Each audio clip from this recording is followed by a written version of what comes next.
இந்திய நாட்டு அரசியலில் ஒரு நட்சத்திரமாக இருந்து கொண்டு தமிழ்நாட்டு அரசியலில் இந்திய நாட்டு ஆளும் கட்சியினருக்கும் புதிய பழைய எதிர்கட்சியினர்களுக்கும் ஒரு சவாலாக இருந்து கொண்டு வாங்க 26ல பார்க்கலாம் அப்படின்னு தனக்கே உறுதியான அந்த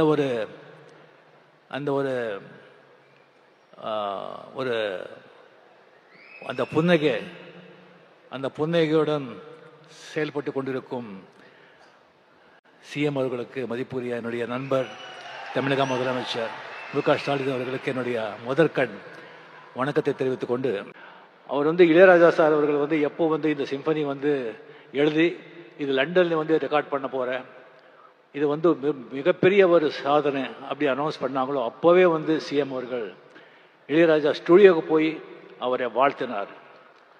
அது மட்டும் இல்லை, இந்த ரெக்கார்டிங் அவர் முடிச்சுட்டு வந்த பிறகு அவருக்கு ஏர்போர்ட்ல அரச மரியாதையுடன் வரவேற்று அவருக்கு பெரிய கௌரவம் செலுத்தணும் அப்படின்னு சொல்லி இந்த ஒரு மாபெரும் விழா, அந்த ஒரு எளிய பிரம்மாண்ட மனிதனுக்கு இந்த ஒரு பிரம்மாண்டமான ஒரு விழா நடத்தி இந்த மாதிரி அங்கே சம்பனி வாசித்தவங்களே இங்கே அரசு செலவில் கொண்டு நம்ம கண்ணுக்கும் காதுக்கும் விருந்து அளித்திருக்காரு. அவருக்கு உங்கள் சார்பிலையும் என் சார்பிலையும் சிஎம் அவர்களுக்கு என்னுடைய மனமார்ந்த பாராட்டியும் நன்றிகளை தெரிவித்துக் கொள்கிறேன். அன்பு தம்பி டெபுட்டி சிஎம் உதய அவர்களே, சுவாமிநாதன் அவர்களே, சீஃப் செக்ரட்டரி அவர்களே, என்னுடைய கலையுக அண்ணா கமல்ஹாசன் அவர்களே, நான் அதிசய மனிதர்களை நான் புராணத்தில் படிச்சிருக்கேன், இதிகாசத்தில் படிச்சிருக்கேன். நான் கண்ணாலே பார்த்த அதிசய மனிதர் இளையராஜா அவர்கள். இளையராஜா அவர்களே, இங்கே வந்திருக்கும் அரசியல் நண்பர்களே, பெரியவர்களே, தாய்மார்களே, பிரஸ் மீடியா நண்பர்களே, என்னை வாழ வைக்கும் தேவான தமிழக மக்களே, இங்கே நான் சுவாமியன் கூப்பிட்ட இளையராஜா அவர்களை இவரை பற்றி பேசணும்னு சொன்னால் நிறைய பேசலாம். ஆனால் ஒரு நேரம் கருதி சிஎம் அவர்களுடைய நேரம் அது ரொம்ப நான் எடுத்துக்கக்கூடாது. அதுக்காக சில விஷயங்கள் மட்டும் இளையராஜா, அந்த மாதிரி ஒரு இளையராஜா ஒரு இசையமைப்பாளராக உலகத்தில் வாழும் அனைத்து தமிழக மக்களின் ரத்தம் நாரி நரம்புல அவருடைய இசை, அவருடைய பேர் ஊறி போயிருக்கு. இப்போ ஜஸ்ட் ஒரு நோட் அடித்தாலும் எப்படி நீங்கள் பிடிச்சி இது பண்ணுறீங்க பாருங்க. ஒரு 70s 80s 90sல அவர் போட்ட பெட்டுகள், ஒரு பாட்டுகள் இப்போ கூட ஒரு ஃபிலிமில் ஒரு 2-3 பாட்டு போட்டு அந்த படம் சூப்பர் ஹிட் ஆகிடும். இப்போ கூலியில் கூட 2 பாட்டு நம்ம அதை நம்ம பயன்படுத்திக்கிட்டோம். ஸோ அந்த மாதிரி அவர் இசையமைப்பாளர் இளையராஜா அவர்கள் பற்றி எல்லாருக்கும் தெரியும். அதை விட ஜாஸ்தி ஒரு மனிதனாக பெரிய மாமனிதனாக அவரை நான் பார்த்துருக்கேன். அதுக்கு அவர் மேலே ரொம்ப கௌரவம். ஒரு 1600 படங்கள், 800 பாட்டுகள், 1500 பாடல் பாடியிருக்காரு, 508 பாடு எழுதியிருக்காரு. 50 வருஷம், இது சாதாரண விஷயமா என்ன?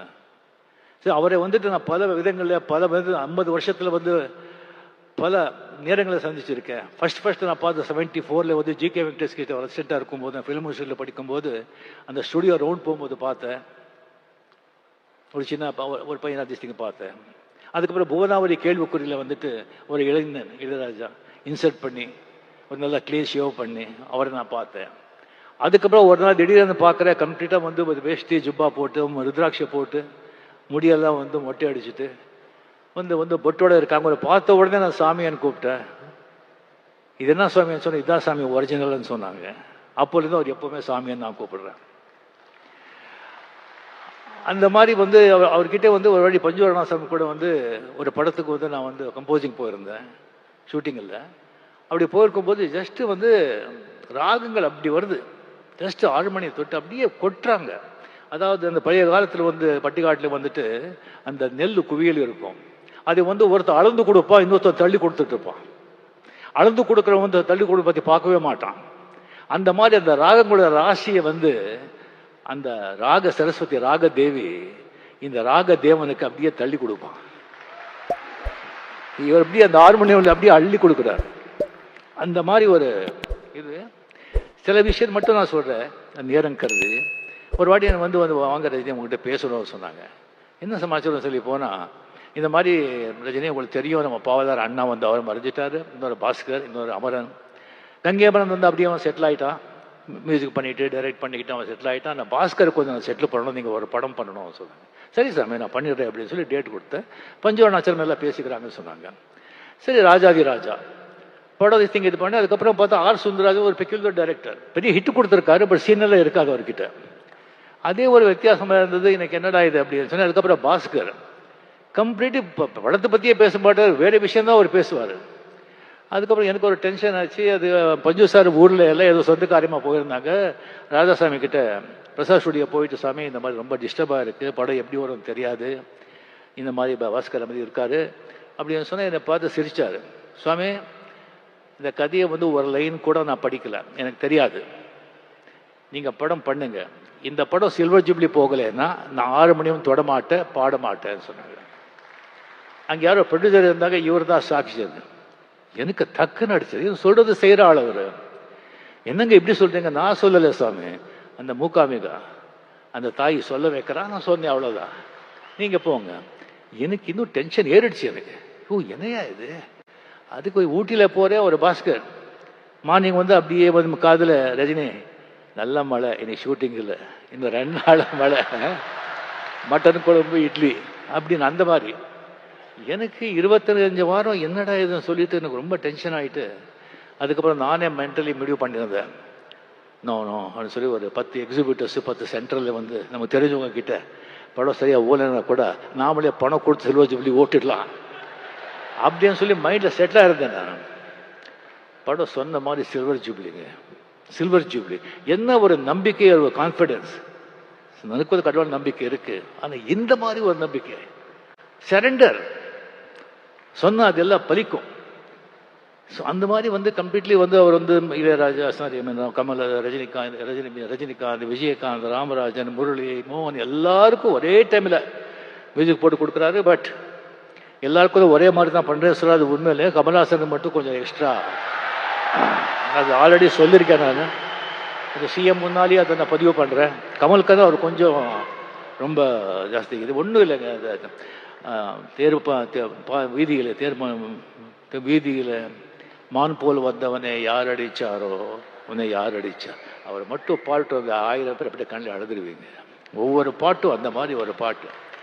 சரி, அந்த மாதிரி வந்து இளையராஜா வந்து அந்த மாதிரி ஒரு கொடிக்கட்டி பறந்தார். பட் ஒன்றுங்க, ஆக்சுவலி வந்து எப்போவுமே வந்து சக்ஸஸே வந்துட்டு இருந்தால் அந்த சக்ஸஸோட அருமை தெரியாது. அப்பப்போ ஃபெயில்யூர் வரணும், ஃபெயில்யூர் வந்தால் தான் சக்ஸஸோட அருமை தெரியும். ஸ்பீட் பிரேக்கர் மாதிரி கம்ப்ளீட் அவர் அப்படி போயிட்டு இருந்தவர் வந்து இன்னொரு வந்து இசை அமைப்பட வர்றாங்க. வந்த உடனே எல்லாரும் அந்த பக்கம் சாயிறாங்க. அவருக்கு போய்ட்டு வந்து கோடி கோடியாக சம்பாதிச்ச ப்ரொடியூசர்ஸ், டைரக்டர்ஸ், அவங்க எல்லாம் போகிறாங்க, ஆர்டிஸ்ட்டும் போகிறாங்க, இன்க்ளூடிங் ரஜினிகாந்த். பட் அவரை பற்றி அவர் எந்த கவலையும் படல. டிஎன் நகர்லேருந்து பிரசாத் ஸ்டுடியோக்கு ஒரு வண்டி 6:30 மணிக்கு எப்போ அப்படியே போயிட்டே இருந்தது. அந்த 6 மணியும் வாசிச்சுட்டே இருந்தது, ரெக்கார்டிங் நடந்துக்கிட்டே இருந்தது. அது வந்து திடீர்னு சொல்லி பாஸ்கர் காலமானார்.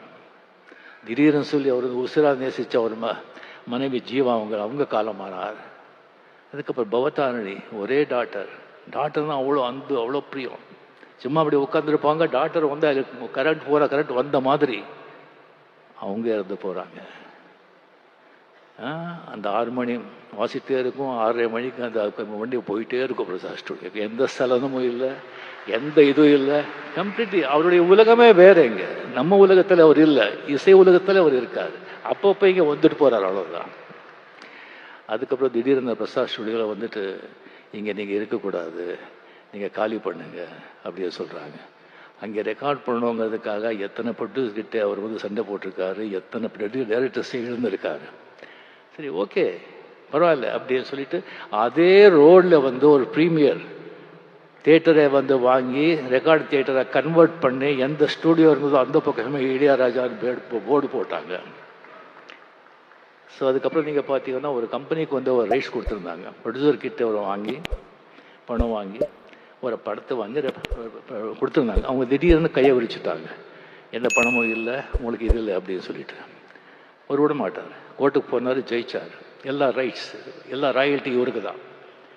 அவருக்கு தலைமை திஸ்திக்கு இல்லாமல் எந்த டிவிலையோ எந்த ரேடியோலையோ இந்த படத்துலையோ எங்கேயோ கச்சேரி கான்சர்ட்டில் பாடக்கூடாதுன்னு சொல்லி 9 மணிக்கு அனௌன்ஸ் பண்ணுங்கன்னு சொன்னாங்க. எஸ்பி பாலசுப்ரமணியம் வந்து அமெரிக்காவில் பாடிட்டுருக்காங்க 6 மணி. சாமி சாரி இப்போ சொன்னால் அவருக்கு பாடிட்டுருக்காரு, உங்கள் பாட்டு பாட முடியாதுன்னு சொன்னால் சட்டம் பைலா எல்லாருக்கும் ஒன்று தானே, என்ன இருக்கோ இது பண்ணுங்க. எஸ்பிபி வந்து டெஃபினட்டாக பாட மாட்டான், நிறுத்திடுவான். அப்படி எஸ்பி கோச்சிக்கிட்டாங்கன்னு சொன்னால் அவனுடைய நண்பனே கிடையாது. அது பாடிட்டு இங்கே வந்து என்னை பார்க்குறான்னு சொன்னாங்க. அதே மாதிரி எஸ்பிபிக்கு வந்து அங்கே பாடிட்டு இருக்காங்க, நியூஸ் போகுது. அங்கேயே அனௌன்ஸ் பண்ணி இனிமேல் இளையராஜா படங்க பாட மாட்டேன், வேறு மியூசிக் டைரக்டர் பாட மாட்டேன்னு நிறுத்திட்டு சென்னை வந்தோடனே அவங்க பார்த்தாங்க. 2 பேர் அந்த இண்டஸ்ட்ரி இழந்தது. ஒன்று எஸ்பி பாலசுப்ரமணியம், இன்னொன்று விவேக். இது 2 பேர் இடத்தையும் யாராவது நிரப்பவே முடியாது. அந்த கோவிட்ல வந்து எஸ்பிபி இறந்த உடனே பிரதருக்கு சிந்தாத கண்ணீர், பொண்டாட்டுக்கு சிந்தாத கண்ணீர், டாக்டருக்கு சிந்தாத கண்ணீர், நண்பனுக்காக கண்ணீர் சிந்தாங்க. அதுக்கப்புறம் வந்து ஒரு சர்ச்சை வந்தது, ஒரு டிபேட். ஒரு பாட்டு வெட்டு ஆகணும்னு சொன்னால் மெட்டா இல்லை வரிகளா அப்படின்னு ஃபுல் டிபேட், வாக்விவாதங்கள். டிபேட் இருக்கணும், வாக்குவாதம் நடக்கணும், கருத்தை வச்சு நடக்கணும், அப்படியே தனி மத தாக்குதல் இருக்கக்கூடாது. அது என்னுடைய அன்பு. அது இது ஸோ இது பண்ணிட்டு இருக்காங்க. ஒரு 2 மாதம் ஆச்சு, 2 மாதம் ஆச்சு. அப்போ தான் இளையராஜா மீடியா கிட்டே வந்தாங்க. பண்ணிக்கும் போது சார் இந்த மாதிரி டிபேட் நடந்துட்டு இருக்கேன்னு சொல்லும்போது, அப்படியா, அது எல்லாம் நமக்கு தெரியாது. சரியாக வந்துட்டு 2 நாள் வந்துட்டு 2000-3000 பேஜஸ்க்கு வந்து நான் சிம்பனி எழுதியிருக்கேன், இது வந்து அங்கே வந்து ரெக்கார்ட் பண்ண போகிறேன் அப்படி சொல்லி போகும்போது வந்து மீடியா கிட்ட சொல்கிறாங்க, இந்த மாதிரி சிம்பனி யாருமே இது வரைக்கும் எழுதுதில்லை, படல. இந்த இளையராஜாக்கு இல்லாத திமிரு வேறு யாருக்கு இருக்கும் அப்படின்னு சொல்கிறாங்க. வேறு யாரும் சொல்லியிருந்தா ஒத்துட்டுப்பீங்களா? கேட்குறோம், பிகாஸ் அதுக்கு தகுதியான மனுஷர். அதுக்கப்புறம் ரெக்கார்ட் பண்ணி வந்தார். வந்துட்டு சொல்கிறார், இந்த இளையராஜாவை எந்த அளவுகோல் வச்சியும் அளக்க முடியாது, அதுக்கு மீறி நின்னவனா 82 இயர்ஸ், இன்னும் பாருங்க என்னென்ன பண்றேன்னு சொல்லுங்க. அது Ilaiyaraaja, incredible Ilaiyaraaja. Hats off the great maestro, long live. ஒன்றும் இல்லைங்க, நல்ல நீதி, நியாயம், உண்மையா, கடினமா உழைச்சா எல்லாமே உன் பின்னாலே வரும். நீ அதுக்கு பின்னாலே போகவே முடியாது. Lead a righteous life, work hard, everything will come after you. You need not go after anything. அந்த மியூசிக் இருக்கிற பவரை நீங்க பார்த்தீங்க.